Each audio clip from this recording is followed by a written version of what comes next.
ببینم اگه در نبود من یه دختر اینقدر بهت نزدیک بشه چیکار میکنی؟ مرسی عشقم. بابا معلومه کجا بیا دیگه وسط وایسا. بابا نکن زشت جلوی مردمی کارا چیه میکنی؟ اشکالی نداره. بابا نکن دیگه میگم نکن دیگه. بچه اومدم خونه فامیلمون، حالا بیا ثابت کن که صدای اینه.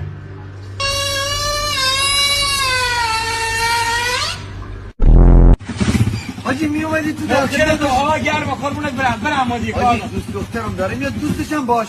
صبر کن. یعنی ارزش دختر از ما بیشتره؟ ارزش دختر از تو بیشتره.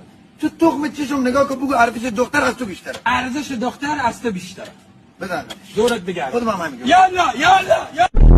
ببین به نظرم این رابطه دیگه فایده نداره. برای هر دومون بهتره که زودتر جدا شیم. حق باشه. و اصلا نفریت نمی‌کنم. ولی علی بزنه به کمرش ایشالا سقط چی ایشالا بمیر.